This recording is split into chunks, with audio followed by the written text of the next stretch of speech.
Sexe, voici la zone Mazorette de Maya Mazorette.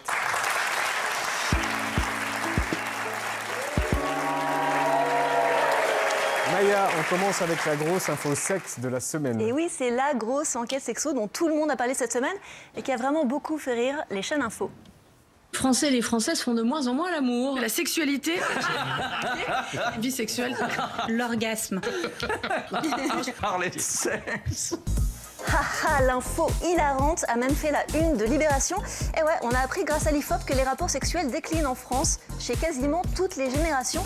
Et moi, ce qui m'intéresse, c'est cette courbe où on constate que la débandade s'amorce à partir de 2006. C'est précisément à ce moment que les Français commencent à bouder le sexe. Et du coup, je me suis demandé qu'est-ce qui s'est passé en 2007. J'ai trouvé deux éléments saillants.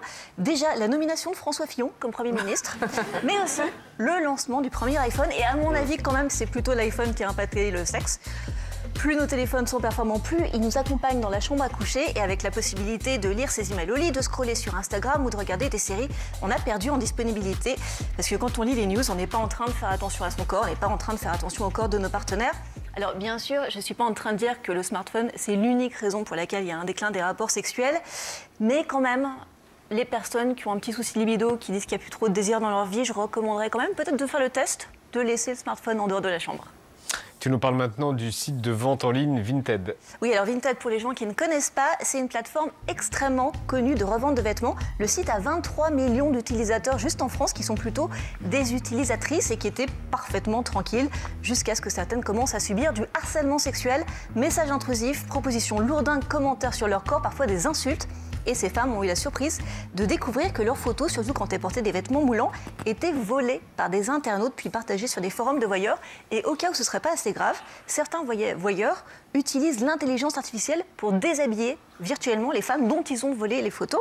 Et ce qui est encore plus dingue dans cette histoire, c'est qu'elle va révéler l'angle mort de nos politiques de protection des femmes, quand même le contenu le plus banal peut être détourné. C'est plus aux victimes de faire attention, parce que là, vraiment rien fait de spécial. C'est aux harceleurs de comprendre qu'ils sont en train de transgresser la loi. En l'occurrence, selon les cas, ça peut être du harcèlement sexuel, de la violation de vie privée ou alors du revenge porn. On passe à la question de notre invité fil rouge, Nicolas Mathieu. Pour Maya, vous aviez une question? Oui, il y a, dans la mythologie grecque, il y a cette histoire de Tirésias qui, après avoir interrompu le rapport amoureux de deux serpents, est transformé en femme et va le rester un certain nombre d'années. Et puis un jour, il y a une dispute entre Héra et Zeus pour savoir qui des hommes ou des femmes prend le plus de plaisir. Et il est amené à témoigner puisqu'il a connu les deux situations. Et il dit les femmes 10 fois plus. Et Héra d'ailleurs le punit en le rendant aveugle. Alors, je me suis demandé s'il existait des outils de quantification du plaisir pour savoir ça. Voilà, absolument. Et en fait, les chercheurs s'y ont beaucoup intéressés. Alors, je ne sais pas s'ils étaient intéressés par la mythologie et par Tirésias, mais en tout cas, on a pas mal de recherches sur la question. Alors, du côté des analyses faites sur les contractions orgasmiques, le rythme cardiaque et la pression sanguine, là, en gros, les hommes sont des femmes comme les autres ou l'inverse.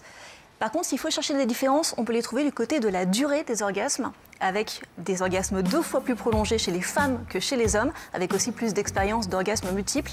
En revanche, côté fréquence, les hommes ont une longueur d'avance. 86% d'entre eux ont joui lors de leur dernier rapport, mais seulement 74% des femmes. Je propose donc une conclusion qui fera plaisir à tout le monde. Les orgasmes, ça dépend en fait des personnes. Chaque personne a une sensibilité unique au plaisir, mais grosso modo, il y a une forme d'égalité dans le plaisir. Merci Maya. Merci pour votre question.